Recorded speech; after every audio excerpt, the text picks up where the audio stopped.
Hello everyone, it's 10 Types, and today I'm going to be ranking every single card for control decks, or maybe not every single card, but most cards. And actually, this isn't just control decks, this is also mill decks and stall decks, although there are some cards that aren't on here. And I realize there's a card I probably forgot I don't want here. I'm not going to do Reversal Energy, but for the most part, or maybe I will, we'll see. But I don't have Basic Energy on here, but I have Pokemon Trainers Special Energy, and a lot of different cards to talk about. So let's just hop right into things. And as I said, it's Control, Mill, Stall, and I'm going to add in another tier as well, because it should be SAD, no, what? I can't speak. SABCDF. That is just the objectively correct way of making tiers. I know some people do other things. I think this is the best way, though. It's the classic. And we'll start with Pokemon. I'll start with basic Vs. I don't think we have any evolution Vs. So we have Rotom V. And I'll talk about like what the tiers are as I kind of get to them, and then may rearrange things at the end of the video. But so stay till the end to see the final tier list, and I will go through that. Also, I forgot to make them like taller, so the tops and bottoms are cropped off. But now you can see the whole card, so hopefully that's a little better. Rotom V is obviously S tier. What it does, it lets you draw 3, and then you end your turn with its ability, but it's really good. It's definitely the best V for control, I think. And Stall is probably the best V4. Stall's not really played super much. I mean, Stall elements are played. Yeah, and we'll talk about Mill as well. Mill is its own deck with notably Great Tusk. There are a few Mill Pokemon. Oh yeah, I was like, what to use here, so I found that. Um, and so pretty much those decks do play. They don't always play Rotom V, right? But I don't think Great Tusk on its own, without other control and or stall aspects, is good enough, and we'll talk about that. I don't remember if I have Ancient Boost Energy Capsule. Yeah, I do. So I'll talk about stall within Mill as well, Great Tusk Mill. But yeah, so Rotom V is really good there. It draws you cards and it activates Forest Steel Stone. And that's generally played. We'll talk about some stuff again with like engines and things like that. But yeah, it's pretty good. Luxray V, its attack, its first attack, which is essentially the only attack you're ever going to use with it for pretty much most scenarios, is it lets you do some damage, but not too much for double turbo, and remove trainer from your opponent's hand. You look at their hand, discard one. It's going to go an A for me. I could see it in S. Um, Actually, I'm going to put it in S. It's honestly super good. I'd say it's a little underrated, but it's so good. I've been playing a lot of Control recently, or some, and Luxray V is really, really good. It it's really disruptive, and it's very actively disruptive as well. We're going to talk about milling, and that gets rid of cards from their deck, but it doesn't get rid of cards from their hand. So you're not really slowing them down too much there. But yeah, for the most part, Luxray V is really good because it can just stop your opponent in their tracks if they're not really set up yet. And its HP, it's 210, so Rotom V is like 190, but 210 will hopefully push you over certain thresholds so you can survive attacks, which is kind of important if you are leaning into a stall-based strategy where you're like looping Luxray Vs, and it's really good. Pidgeot V is kind of mid. I'll put it in B tier. Where does it go in C tier? I'll put it in the C tier. What it does, it stops you from decking out. I guess it goes back in the deck, and it's a V for Forest Steel Stone. It's pretty straightforward. It's pretty mediocre. Um, its value is like good, I guess, but it could be better. We have other ways to loop cards. I can't really find stuff very well here, but yeah, there are other ways to loop cards. There is Silene and Palpad and Team Yell's Cheer, and I cannot find Team Yell's Cheer. I'm sure it's on here though, somewhere. Oh yeah, here it is, and then Silene's here. I don't know. I grabbed the images from Limitless. I think it might be sorted by like set or something, like alphabetically by set symbol. Anyways, Lumineon V is pretty bad. I wouldn't really recommend playing this. I'm going to put it in F. I don't think it's very good. It allows you to search out. It's a V, so Force Steel Stone, and then also it gets supporters. But I mean, like you probably have the support you need. You can't nest ball for it. You have to like ultra ball for it. It's pretty niche. It's not super good in my opinion. I would not really ever play this. I've seen lists with it. I've essentially never used it. And yeah, there's just not a ton of value in my opinion. Obviously, there are situations when it can be useful, but I'd rather have like another deck slot because you can have deck space issues. Now we'll talk about the EXs, and We got a few of those. So we have a few evolutions and a few basics, I think. Yeah, we got 4 EXs here. So first of all, we have GU EX. That's pretty good, I guess. I mean, I'll put in B. It's like a decent mill card. It mills 2 for 1 fire. We'll talk about fire a little bit. I don't have Charizard EX here. You could like kind of play Charizard EX in control, but I don't really know if I'd call it control anymore. I guess it's like kind of stall. It gets really confusing. And so I'm not including that, but GUEX is like it's good, I guess. It's nothing insane. It can be useful in certain scenarios to apply pressure, but it's lower HP and lack of being a V, so you can use Force Seal Stone. I mean, it's not bad, but it could definitely be better.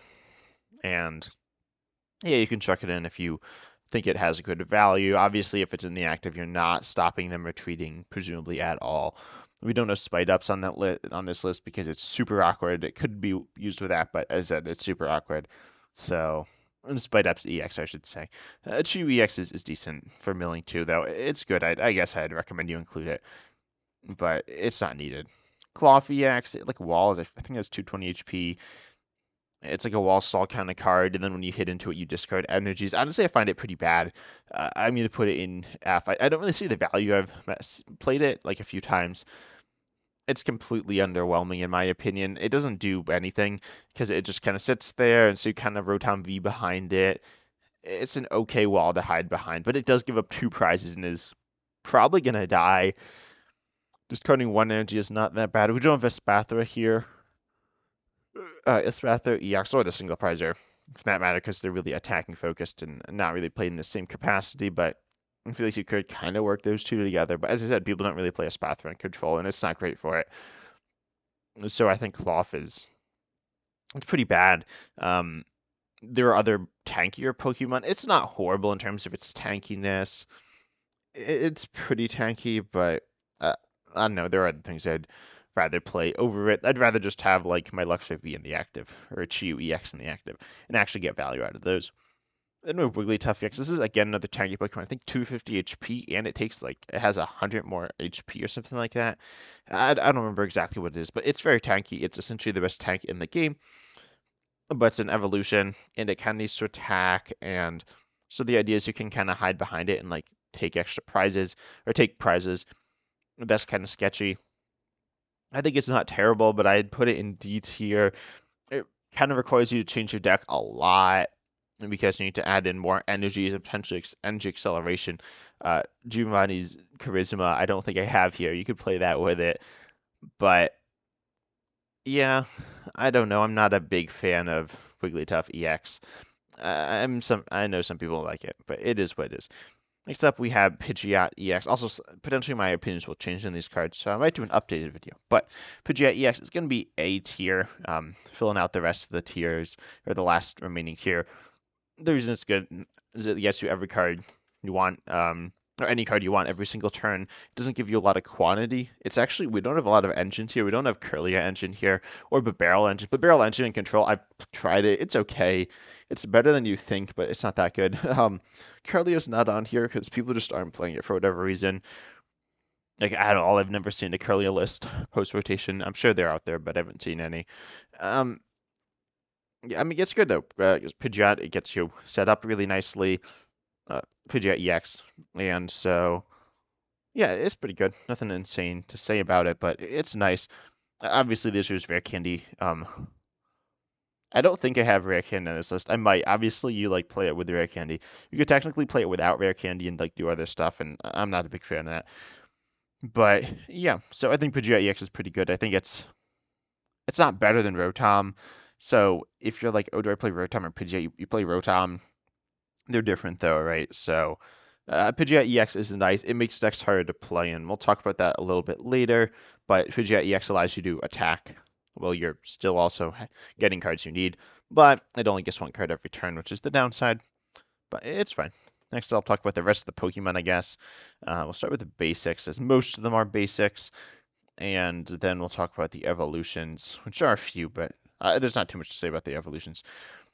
So starting with what should I start? I'll start with Mimikyu here. Mimikyu walls base. It's a basic that walls EX and Vs. I've said this a lot. I think if you're playing Mimikyu, you should probably play at least 1 Psychic Energy. You have Luminous Energy as well. I might not really talk about that one. We'll see.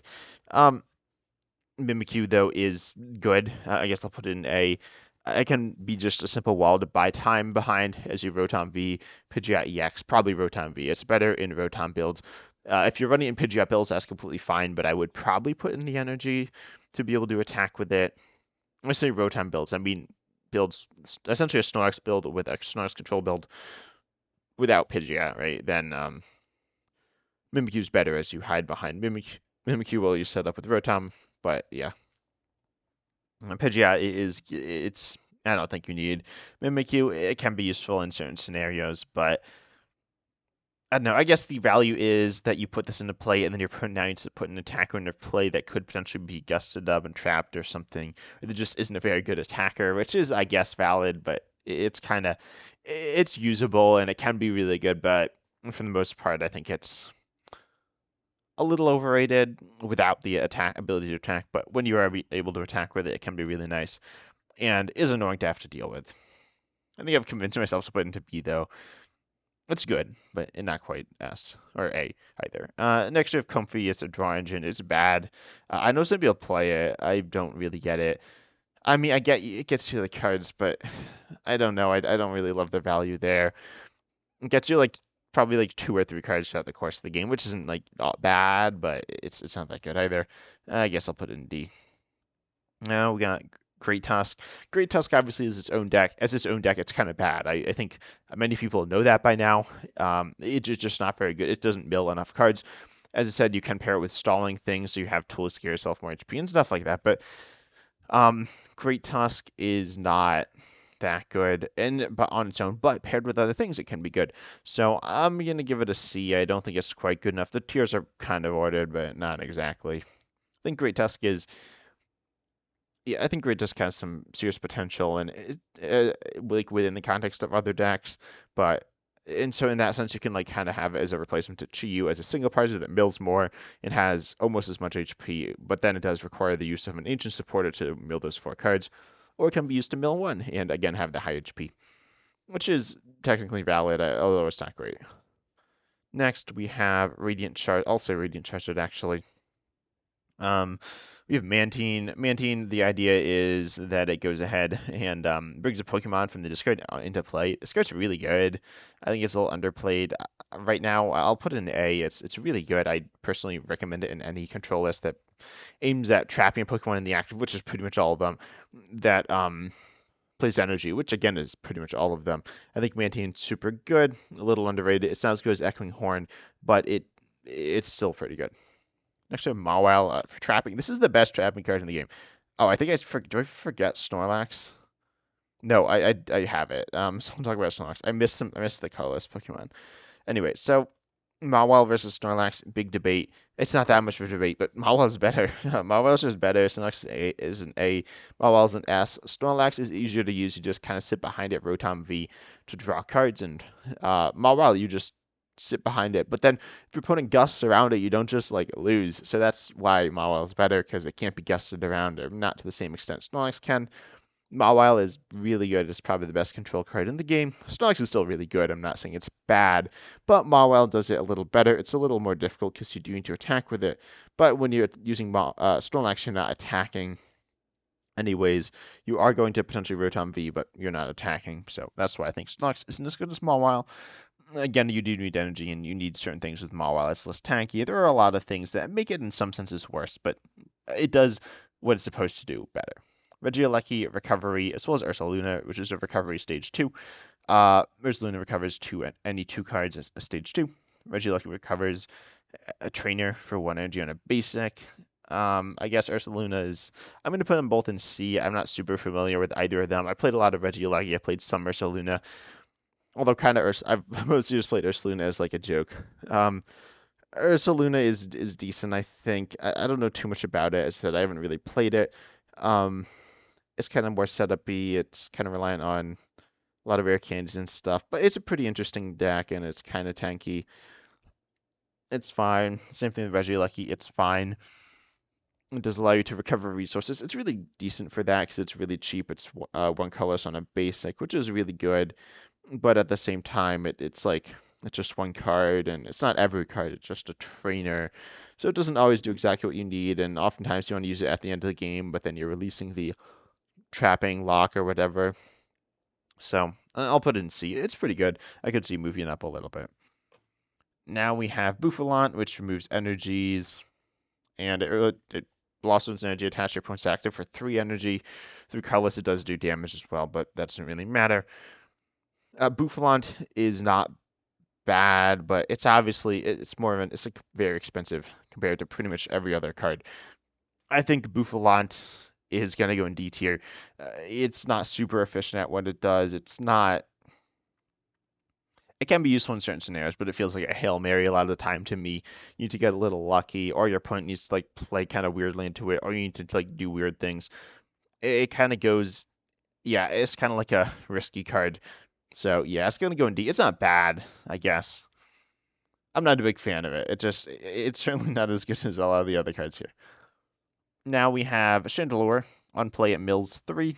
I mean, you can use it in Ursaluna, and I guess it's okay there, but it's not very good. In general, I'm actually going to talk about it in a future video. There's a new Chandelure coming out that's really good for control, or pretty good for control, specifically boss trap control.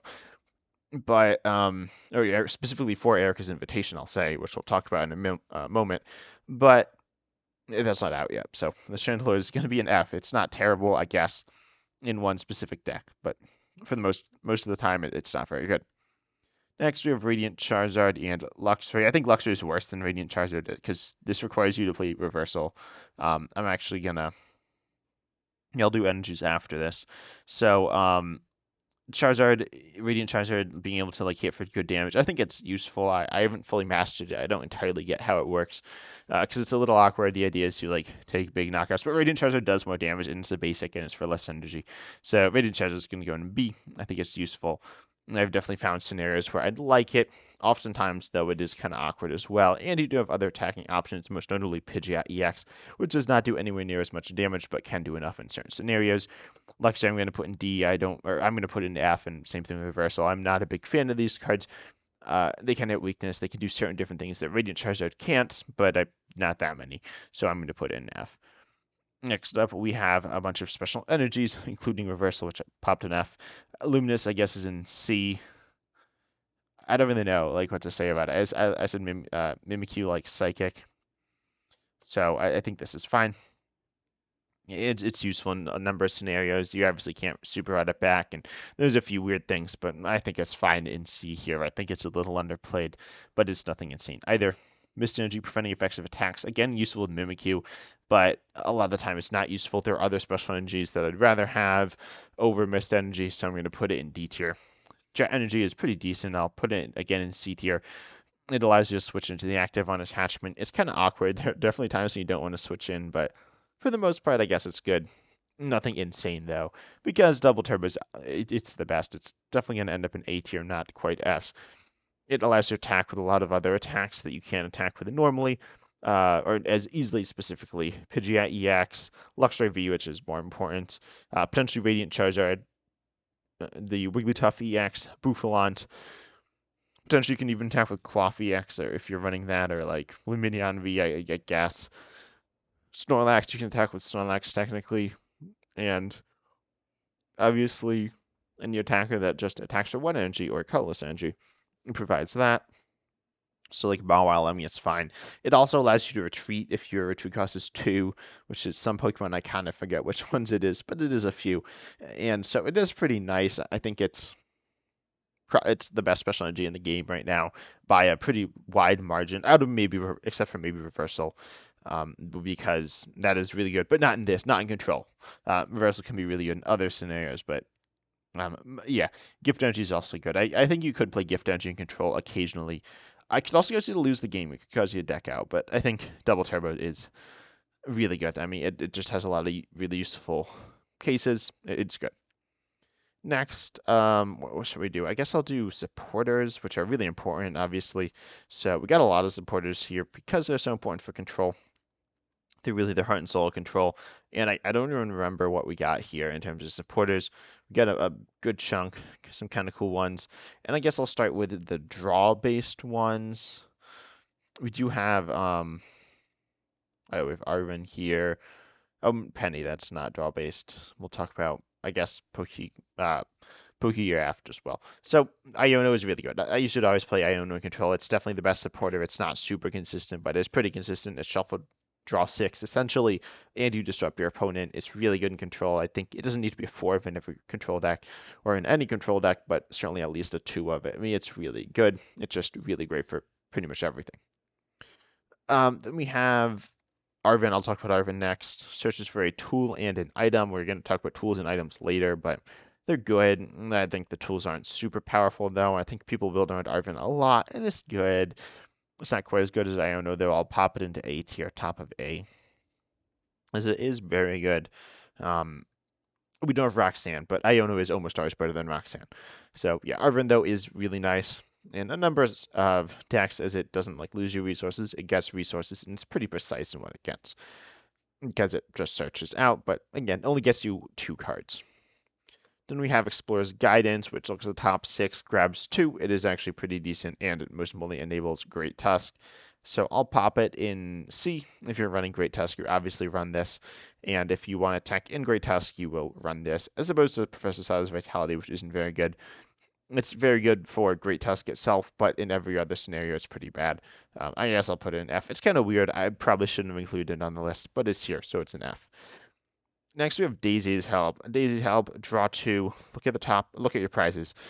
This can be used in a few ways, but the idea is you know what's in your prizes, and you can rip them out of your prizes by either 1, taking knockouts with something such as Radiant Charizard, Luxray, or some other thing, or you can use Arc Phone, which lets you essentially take one of your prizes, switch it with the top card of your deck, which is really useful. Daisy's Help, super underrated. I'll pop it into B. It's not like an amazing, super broken supporter, but it's pretty good. And I think one that I'd recommend more people try out. Next, we got Silene. Silene is very good, as well as Team Yell's Cheer, allowing you to recover resources, as well as Pal Pad and I guess Super Rod.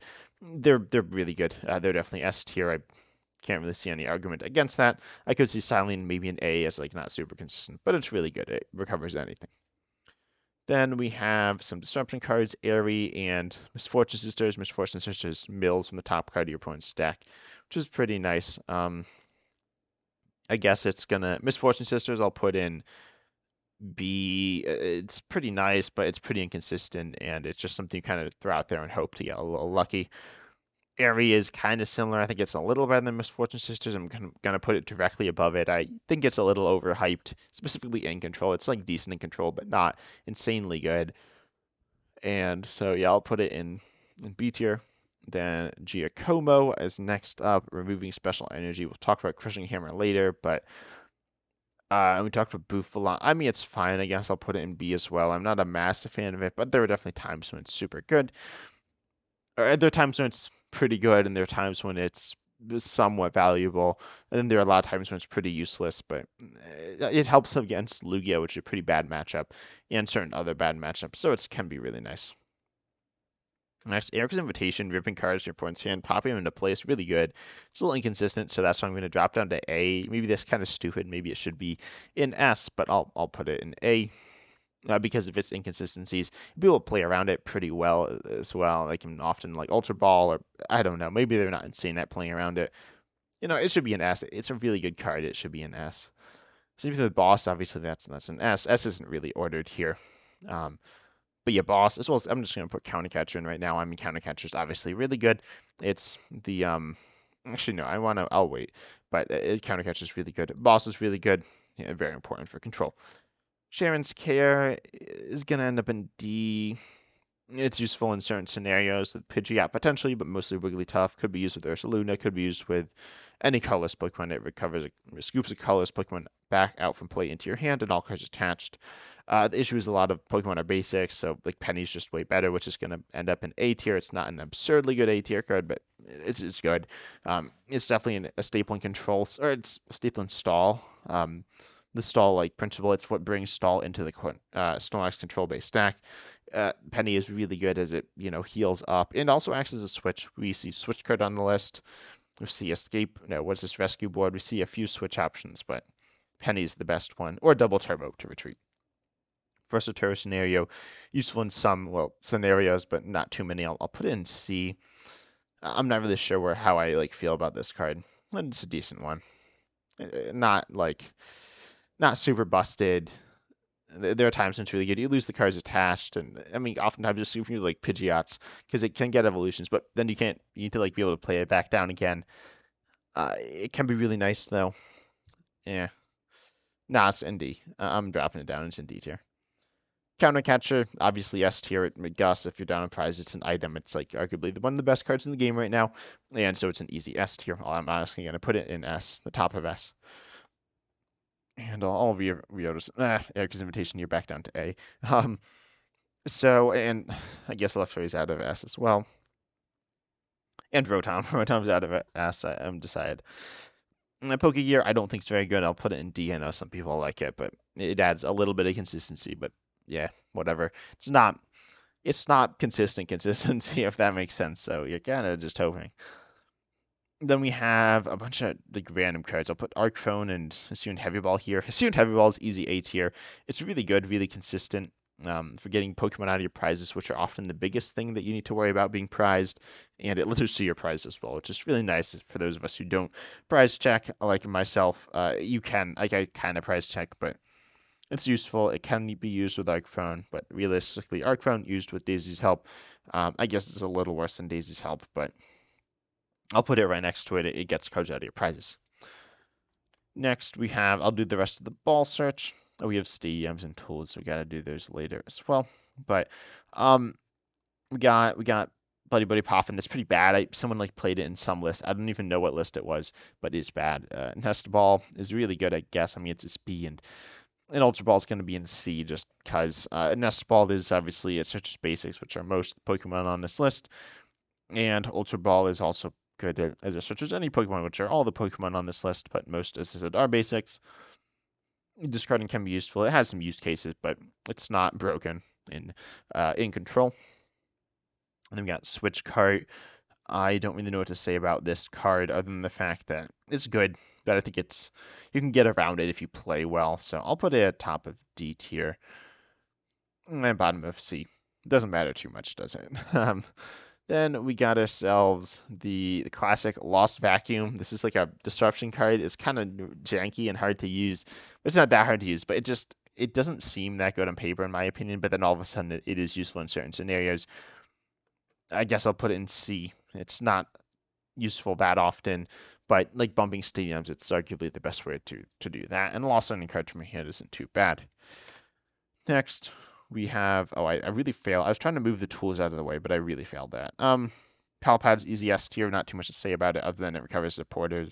The biggest downside is it can get milled by Misfortune Sisters, but that's not that big of a deal, hopefully. And then we got Super Rod, which I guess is A tier. I mean, it's a pretty generic card, but it's pretty good. Earthen Vessel. This was played in like Great Tusk. I don't think it's very good in Control or even in Great Tusk. Crushing Hammer is, I guess, like a C tier card. It's fine. Again, it's kind of janky and inconsistent and not super good in today, like the current meta, but it's a good card. Then we got Hand Trimmers, a weird discard name. It's pretty good. I think it's a little underrated, but yeah. Then we got Prime Catcher. Prime Catcher is good, but people don't play it because people play Giant Cape, so it's a D. It's not super necessary. A little better than Counter Catcher and Boss, which are both S tier cards, but yeah. Giant Cape, I'll pop in B. I mean, it's fine. And then we got the other ones. We got Luxurious Cape, giving you 100 more HP, just like Giant Cape, but it gives it an extra prize. We got Bravery Charm, and we have Defiance Vest. I think Defiance Vest is A tier, as it is really good for stalling against stuff like Comfey and other cases, but Comfey is nice. Bravery Charm, I'll pop into B tier, like top of B tier. Um, Yeah, and then Luxurious Cape gives up an extra prize. It's D. I mean, I wouldn't really play this. There are cases where it is useful. There are a few, but they're not super common. A skateboard for some free retreat. It can be useful. You don't have to play it. I guess C. Oh, Ancient Booster, Energy Capsule, more HP. It's good with specifically Great Tusk. It's good there, but it's like useless every other time. And it's not that much better than Bravery Charm, so I guess D. Defiance Belt. I have no idea where to put this card. Honestly, I don't play. It's good with like Radiant Charizard, and it's kind of useful in other scenarios. Guess let's go in and like somewhere in the middle of C, which is fine. Then I'll put it here. Then Force Sealstone, obviously, it searches any card. It's really nice. It's once per game. I mean, it's a nice little addition to any list. I'll pop it in top of B. I think that's fair. Templates to note, useful against certain special energies, but you can also run your own special energies, so that can cause issues. I'm going to put it in, honestly, D. I don't think it's super good. Similar thing to whatever this card is that I've forgotten the name of. Pokemon League HQ, like same deal. Art Zone, it is a stadium bump. I'll just put it in B, I guess, and Glamorous Wasteland, increasing your 2 cost of basics that aren't fighting type. I mean, come on, like, this is okay, but not anything insane. So here's the tier list, though. Yeah, I hope you enjoyed it. I think control cards are really interesting. And what this teaches, Snorlax isn't as good as Mawile. I just wanted to make a quick little video. I am working on some bigger stuff, but I hope you enjoyed. If you did, consider liking, subscribing, hitting the bell, all that good stuff. And as always, I'm excited to see you in the next video.